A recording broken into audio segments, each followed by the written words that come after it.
नमस्कार दोस्तों, मैं निधि शर्मा आप सभी का स्वागत करती हूँ अपने यूट्यूब चैनल होम साइंस, जिसमें मैं आप सभी को आज पढ़ाने वाली हूँ हैजा रोग के बारे में। इसके कारण, लक्षण और उपचार को मैं संक्षेप में पुस्तक के माध्यम से आप सभी को समझाने वाली हूँ। सो दोस्तों, आप सभी से रिक्वेस्ट है कि आप सब मेरे चैनल को लाइक करें, सब्सक्राइब करें। और बच्चों, आप सभी से विनम्र निवेदन है कि आप सब अच्छे से ध्यान से पढ़ें, जिससे पेपर के टाइम लॉकडाउन का कोई असर न पड़े और पेपर के टाइम अच्छे से आप सब नंबर स्कोर कर पाएँ, अच्छे से पेपर में लिख पाएँ। सो दोस्तों, आगे देखते हैं बच्चों। जैसे कि आप सब देख पा रहे हैं, हैजा रोग के कारण, लक्षण और उपचार की संक्षेप में विवेचना करें। और आंसर है, यूँ तो हैजा मक्खी से फैलाए जाने वाला रोग भी कहलाता है। जी हाँ दोस्तों, मक्खी से फैलाए जाने वाला रोग भी कहा जाता है, पर यह मक्खी द्वारा जल तथा भोजन दूषित कर उसके माध्यम से हैजा फैलाती है। जो मक्खी होती है वह जल और भोजन को दूषित करके ही हैजा को फैलाती है। यह मक्खी के द्वारा फैलता है। इतना तो समझ में आया दोस्तों, क्योंकि यह हैजा जो है मक्खी के द्वारा फैलने वाला बीमारी है। सो आगे देखते हैं। यह हर उम्र, हर प्रकार के व्यक्ति को हो सकता है। जी हाँ दोस्तों, यह हर उम्र के, जैसे कि हमें भी हो सकता है हैजा, किसी भी उम्र के व्यक्ति को हो सकता है। हैजा के जीवाणु के बारे में जानते हैं। ये जीवाणु जो हैजा फैलाते हैं वे कॉलरा बैब्रिस होते हैं। कौन से जीवाणु होते हैं? कॉलरा बैब्रिस जीवाणु होते हैं। और आगे कहते हैं, सूक्ष्मदर्शी से देखने पर इनका आकार कैसा होता है? कॉमा के समान होता है, कॉमा के समान दिखाई देता है। इतना याद हो जाए दोस्तों, क्योंकि शॉर्ट में भी कभी कभी पूछ लेता है कि हैजा रोग के जीवाणु कौन है? कॉलरा बैब्रिस हैजा रोग के जीवाणु होते हैं। और ये कैसे दिखने में कैसे हैं? कॉमा के समान दिखाई देते हैं।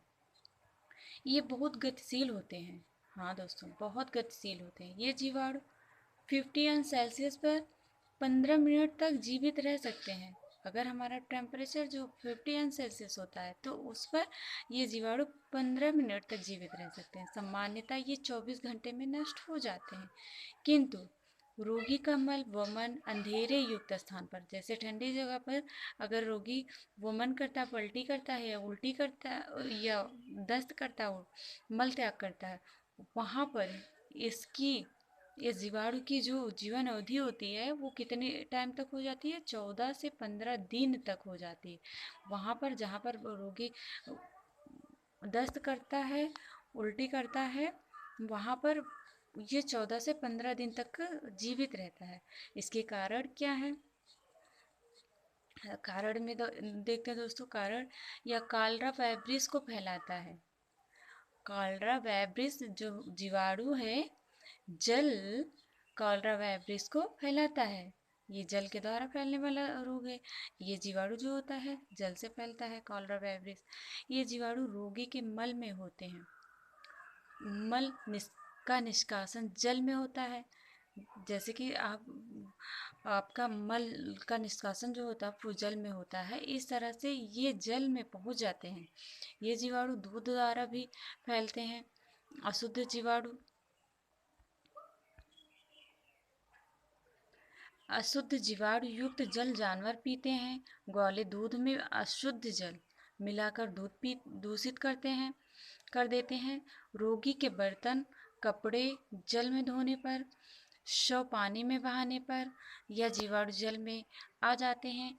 उस अशुद्ध जल को जब स्वस्थ व्यक्ति पीता है तो यह जीवाणु उस व्यक्ति के शरीर में प्रवेश कर जाते हैं। व्यक्ति यदि खाली पेट रहता है तो उसके शरीर में ज़्यादा बढ़ते हैं। जी हाँ दोस्तों, अगर व्यक्ति खाली पेट रहता है तो उसके शरीर में यह जीवाणु ज़्यादा से ज़्यादा बढ़ते हैं या फैलते हैं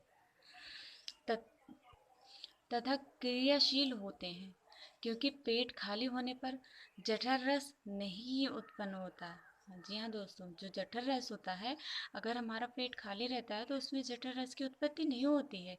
यदि पेट भरा होता है तो वहाँ भोजन पाचन होता है और जठर रस बनता रहता है, जो इन जीवाणुओं को नष्ट कर देता है। संप्राप्ति काल या उद्भव अवधि, इसके उद्भव अवधि क्या है देखते हैं दोस्तों।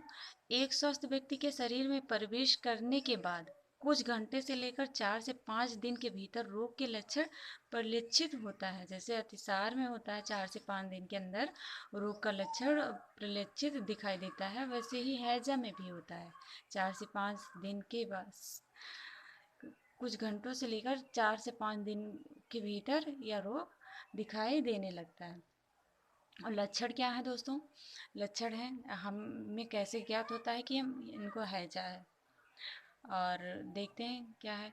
तीव्र गति से दस्त व उल्टियाँ शुरू हो जाती हैं। जी हाँ दोस्तों, तीव्र गति से बार बार दस्त जाना, उल्टियाँ होना, और दस्त में पानी की मात्रा अधिक होती है तथा उसका रंग चावल के माड़ के समान दिखाई देता है। जी हाँ दोस्तों, यह चावल के माड़ के समान दिखाई देता है। और पेशाब रुक जाता है और प्यास अधिक लगती है।